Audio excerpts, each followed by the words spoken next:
नमस्कार, अरुणाचल समाचार में आपका स्वागत है। मैं हूं पूजा तमांग प्रधान। आइए बुलेटिन में सबसे पहले देखते हैं मुख्य समाचार।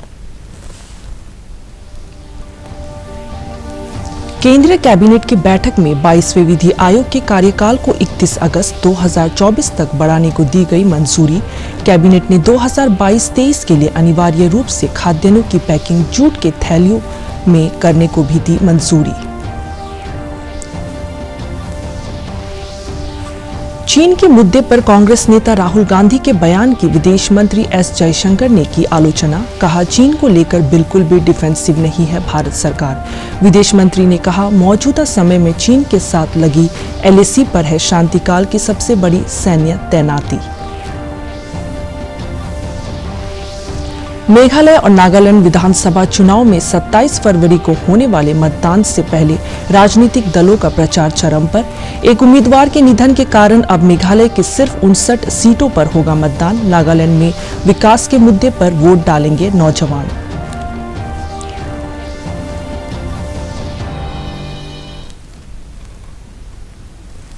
प्रधानमंत्री नरेंद्र मोदी की अध्यक्षता में आज हुई केंद्रीय कैबिनेट की बैठक में भारत के 22वें विधि आयोग के कार्यकाल को 31 अगस्त 2024 तक बढ़ाने को स्वीकृति दे दी गई। विधि आयोग सरकार द्वारा गठित एक गैर सांविधिक निकाय है। वर्तमान 22वें विधि आयोग का कार्यकाल इस महीने की 20 तारीख को समाप्त हो गया है। सरकार ने कहा कि 22वें विधि आयोग के अध्यक्ष और सदस्यों ने हाल ही में पदभार ग्रहण किया है। केंद्रीय मंत्रिमंडल ने वर्ष 2022-23 के लिए अनिवार्य रूप से खाद्यान्नों की पैकिंग जूट के थैलियों में करने को मंजूरी दी है। नियमों के अनुसार खाद्यान्न का 100% तथा चीनी का 20% अनिवार्य रूप से जूट की बोरियों में पैक किया जाएगा। वहीं केंद्रीय मंत्रिमंडल ने भारत और गुयाना के बीच वायुसेना समझौते पर हस्ताक्षर की भी अनुमति दे दी है।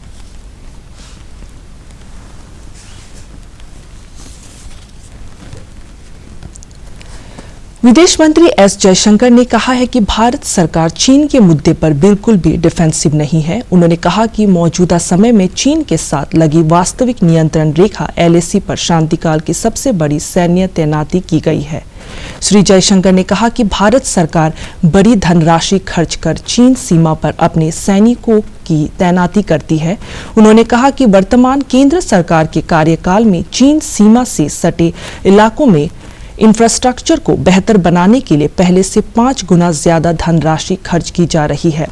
उन्होंने चीन मुद्दे पर कांग्रेस नेता राहुल गांधी के बयान की भी आलोचना की। I have been the longest serving ambassador in China. I have been dealing with a lot of these border issues for a very, very long time. I would say let me put it to you this way. I'm not suggesting I'm necessarily the most knowledgeable person, but I would have a fairly good self-opinion of my understanding of what is out there. Okay. But if he has superior knowledge, wisdom, I'm always, as I said, for me, life is a learning process. Superior knowledge, wisdom on China. If he has, I'm always willing to listen. Okay. And learn from Mr. Rahul Gandhi on China. If you think that that's a possibility, I have never closed my mind to anything, however improbable it is.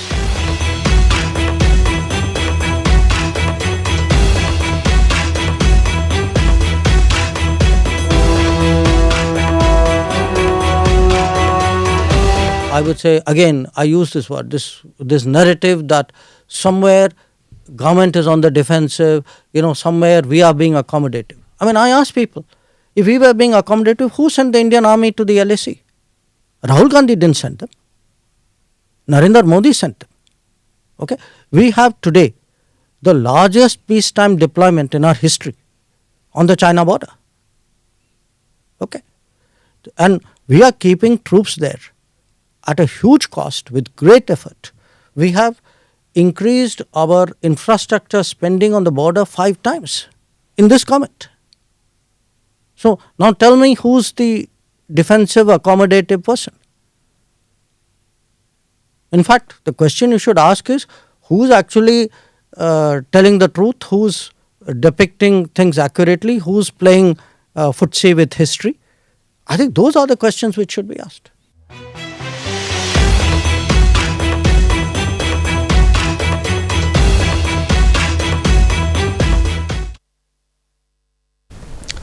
उप मुख्यमंत्री Chowna main ने आज अरुणाचल प्रदेश उद्यमिता विकास कार्यक्रम APEDP cohort 1 के graduation ceremony में हिस्सा लिया।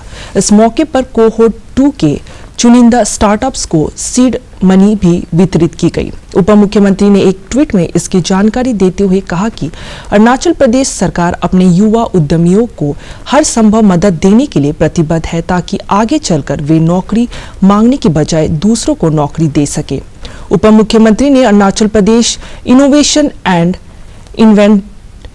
इन्वेस्टमेंट पार्क द्वारा हासिल की गई प्रगति पर भी खुशी जाहिर की।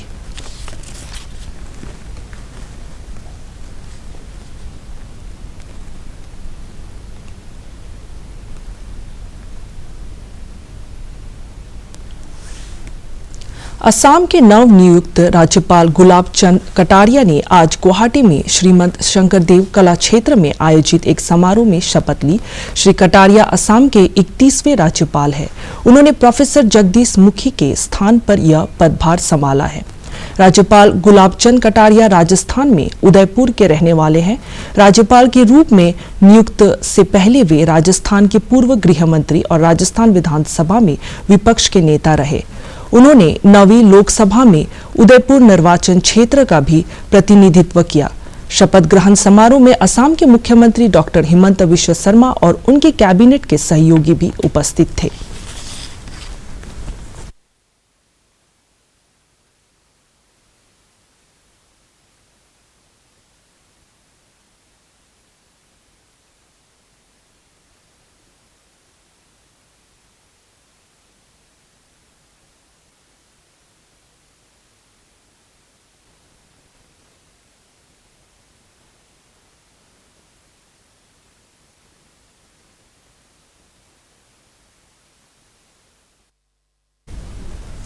केंद्रीय सूचना और प्रसारण मंत्री अनुराग सिंह ठाकुर ने आज बेंगलुरु में वित्त और केंद्रीय बैंक के प्रतिनिधियों की G20 बैठक के प्रारंभिक सत्र का उद्घाटन किया।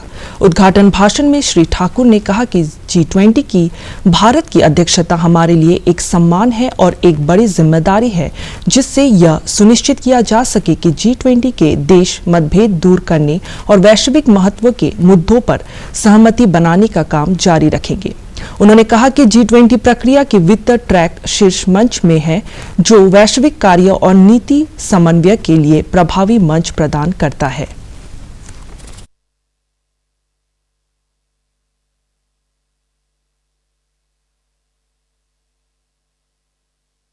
In November 2022, when Honorable Prime Minister of India, Shri Narendra Modi ji received the baton of the G20 presidency from Indonesia's President, Mr. Joko Widodo.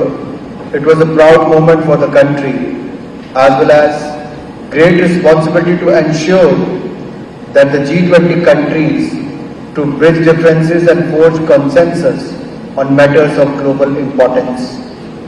The theme of India's G20 presidency was Vasudev Kutumbakam, or One Earth, One Family, One Future, affirms the value of all life, human, animal, plant and microorganisms, and their interconnectedness on the planet Earth and in the wider universe.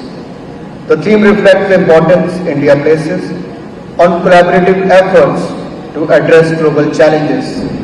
The global economy is facing the lingering effects of the COVID-19 pandemic, food and energy insecurity, broad-based inflation, heightened debt vulnerabilities, worsening climate change and geopolitical tensions. The impact of all these crises can set back progress on the world's key development priorities. The G20 can make significant contribution to find pragmatic global solution to these challenges through focused dialogue and deliberations, and the Indian presidency seeks to actively facilitate this. Towards fulfilling this goal, the G20 Financial Act discussions in 2023 will include strengthening bilateral development banks to meet the shared global challenges of the 21st century, financing cities of tomorrow, leveraging digital public infrastructure for financing inclusion and productivity gains, and advancing the international taxation agenda, amongst others.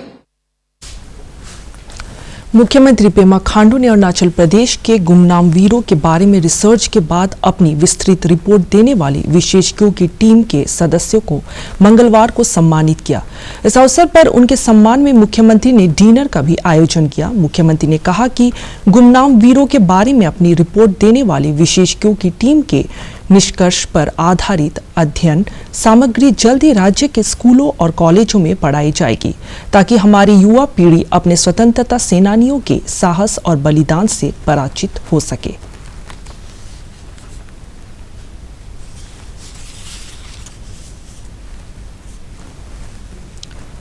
मुख्य सचिव धर्मेंद्र की अध्यक्षता में ईटानगर स्थित civil सचिवालय में मंगलवार को हुई बैठक में पावर प्रोजेक्ट्स से जुड़ी फॉरेस्ट क्लियरेंस की प्रगति की समीक्षा की गई।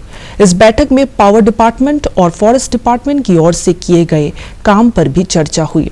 मुख्य सचिव ने अधिकारियों को निर्देश दिया कि वे IRO और फॉरेस्ट डिपार्टमेंट द्वारा उठाए जाने वाले सवालों का समय पर जवाब दें और ट्रांसमिशन लाइंस पर काम में तेजी लाए।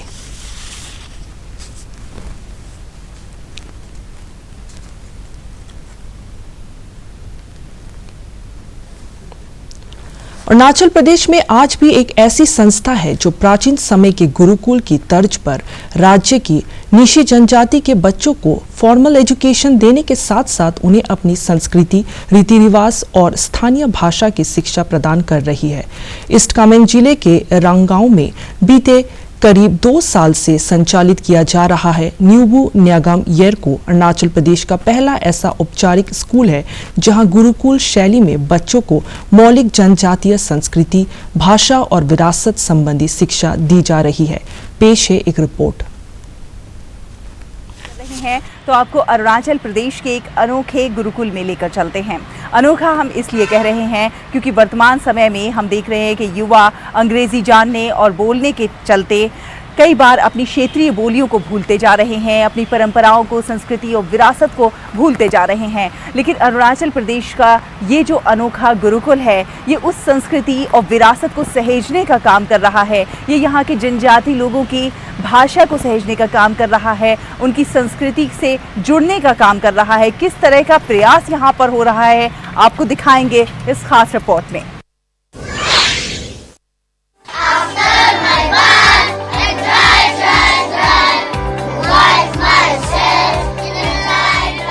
समूह में सक्रिय रूप से क्षेत्रीय बोलियों को सीखते और योग ताइक्वांडो में हाथ आजमाते ये युवा सेपा अरुणाचल प्रदेश के पास रंग गांव में स्थित एक स्थानीय गुरुकुल शैली स्कूल के विद्यार्थी हैं। जी हां, ईस्ट कामेंग जिले के रांग गांव में बीते करीब 2 साल से संचालित किया जा रहा न्यूबू न्यागम येरको अरुणाचल प्रदेश का एक ऐसा औपचारिक स्कूल है जहां गुरुकुल शैली में बच्चों को मौलिक जनजातीय संस्कृति और भाषा और विरासत की शिक्षा दी जा रही है। ये संस्था मौलिक जनजातीय परंपराओं, संस्कृति और विरासत को बढ़ावा देने और उन्हें सहेजने का काम कर रही है। आजकल के युवा है, जो युवा पीढ़ी है, उनको अपने ट्रेडिशन कल्चर के बारे में अच्छी तरह से पता नहीं है। पहले का लोग इसलिए पता था कि क्योंकि वहाँ हमको इस तरह का गुरुकुल का ज़रूरत नहीं पड़ता था। बट देन इन फैमिली में हमारे जो परिवार रहता है, वहाँ पे हम हर चीज़ हमेशा अपने ट्रेडिशन कल्चर के बारे में डिस्कस होता है, माता पिताजी के बारे में साथ में डिस्कस होता है, गाँव के साथ में डिस्कस होता है, तो हमको पता चलता है कि ट्रेडिशन कल्चर क्या है। दरअसल निशी जनजाति की भाषा में न्यूबू का अर्थ पुरोहित और न्यागम का अर्थ है विद्वान वक्ता। येरको का अर्थ होता है शिक्षा प्रदान करने वाली संस्था और इस दिशा में ये स्कूल एक नजीर प्रस्तुत कर रहा है। इस अनोखे स्कूल के निर्माण के लिए स्थानीय पारंपरिक बांस की झोपड़ियां बनाई गई हैं, जिन्हें स्थानीय रूप से नामपू नामलो और निखी नामलो भी कहा जाता है। ये झोपड़ियां प्राचीन समय में पारंपरिक शिक्षा के प्रसार करने के लिए बनाई जाती थी और अब यहाँ ध्यान और योग की कक्षाएं संचालित हो रही हैं। इतना ही नहीं, इस गुरुकुल में छात्र उसी पारंपरिक केश विन्यास को बनाए रखते हैं जो उनके पूर्ववर्तियों ने पहना था।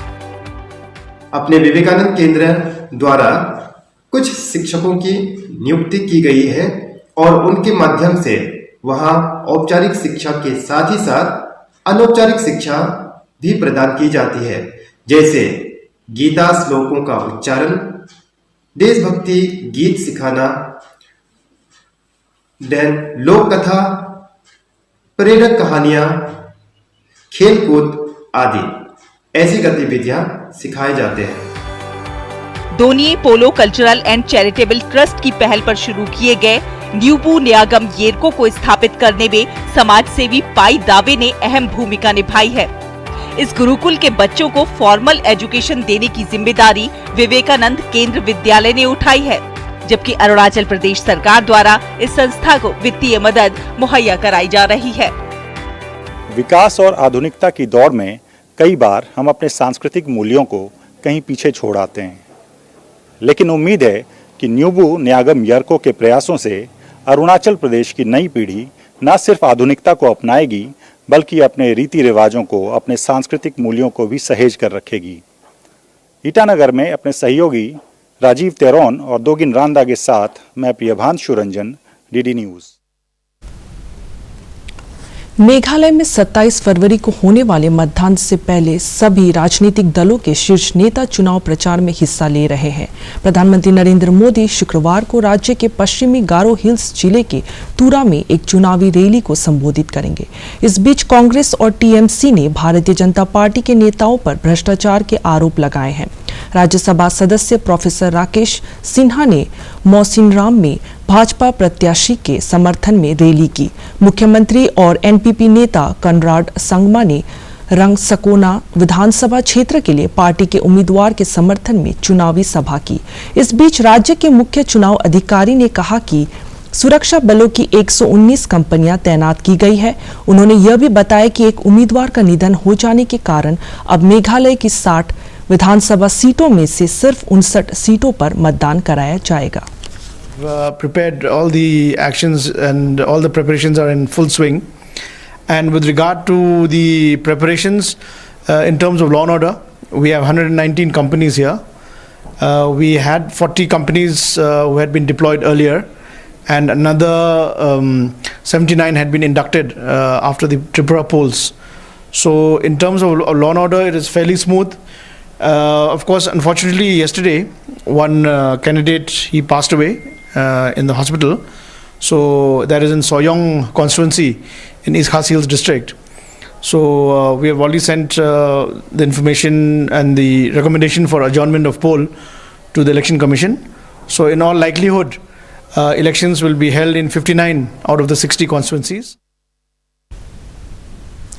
नागालैंड में चुनाव प्रचार चरम पर पहुंच गया है और स्टार प्रचारक मतदाताओं को आकर्षित करने के लिए सभाएं कर रहे हैं। National democratic progressive party NDPP नेता और मुख्यमंत्री नेफ्यू रियो, उप मुख्यमंत्री यांगथुंगो पैटन, भारतीय जनता पार्टी के राष्ट्रीय प्रवक्ता नलिन कोहली प्रचार कर रहे हैं। कांग्रेस के वरिष्ठ नेता शशि थरूर ने कोहिमा में टाउन हॉल मीटिंग में भाग लिया और आरोप लगाया कि सत्तारूढ़ सरकार राज्य के लोगों की मूलभूत आवश्यकताओं को पूरा करने में नाकाम रही है। वहीं नागालैंड के नौजवान बेहतर सड़क, शिक्षा और बुनियादी सुविधाओं के विकास के मुद्दों पर मतदान करने की तैयारी में है। Looking forward to the unemployed youth. We don't have government higher education like medical colleges, engineering colleges, so we want those kind of activities. I want to vote for the rightful candidate who would bring development to our place, and especially I want to focus on the candidate who would bring provide new opportunities and avenues for the youths. We want good roads, we want good infrastructure. There are many youths who want to get good educations, but due to lack of financial conditions, we have only one lone government college. So we don't have any such thing as colleges, no other vocational institutions and all. We don't have any infrastructure. We are lagging behind in many things. And moreover, thousands of educated people are here in Dunsang, but many of us are unemployed. Even after attending statehood, the eastern Nagas, especially the eastern areas, we are still lagging behind in every field, be it road condition, be it government infrastructure. Yes, like this, there is a problem. Like even for this, regarding these hospitals and also regarding this education. For the education, like in order to go for higher studies, we go outside of our place. So if they provide proper facilities and bring development, we can bring changes, and like that's how we can help our economy to grow.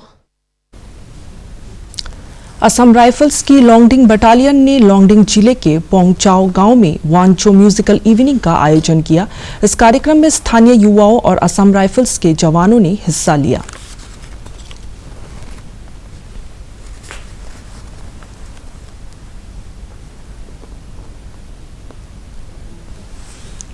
Arunachal Pradesh state ads control society और district health society Namsai जिले के चोखाम में गांव-गांव जाकर समेकित स्वास्थ्य जांच शिविर का आयोजन कर रहे हैं।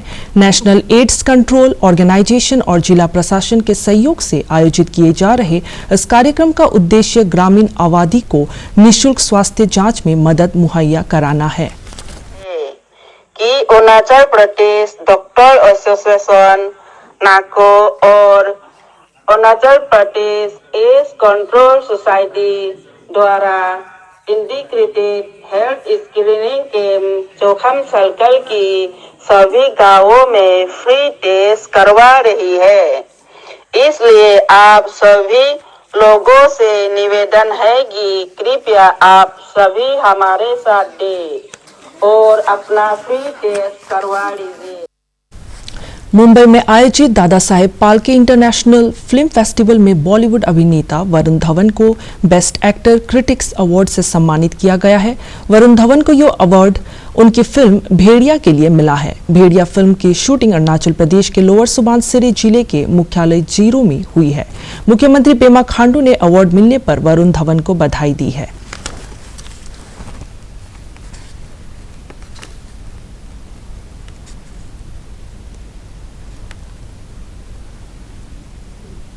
अरुणाचल प्रदेश की मोनपा और सेडुकपेन जनजाति के लोग तिब्बती नववर्ष के अवसर पर मनाया जाने वाला लोसर फेस्टिवल पारंपरिक हर्षोल्लास के साथ मना रहे हैं। केंद्रीय मंत्री किरण रिजिजू ने लोअर फेस्टिवल के अवसर पर आज पौधारोपण किया।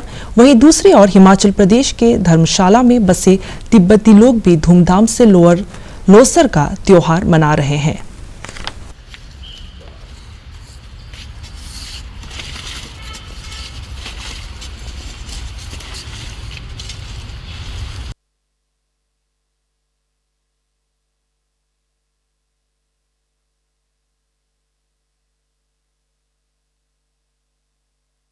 डिपार्टमेंट ऑफ सिक्योरिटी मंत्रालय देखते हूँ, सेंट्रल टिबेटन एडमिनिस्ट्रेशन का पूजा होती है। और जो आज पूजा हुई है ये विश्व के लिए, ये दुनिया के लिए, ये धर्म के लिए एक पूजा हुई है। और मेरी अपनी प्रार्थना जो रही है कि दिल में मेरी देश तिब्बत में आज के दिन भी चीन के आक्रमण के नीचे हम बहुत जल्दी परम पूज्य दलाई लामा जी के लीडरशिप में हम लोग सब एक फिर दोबारा सा खुशी के दिन में हम लोग सब एक दूसरे को मिल सके।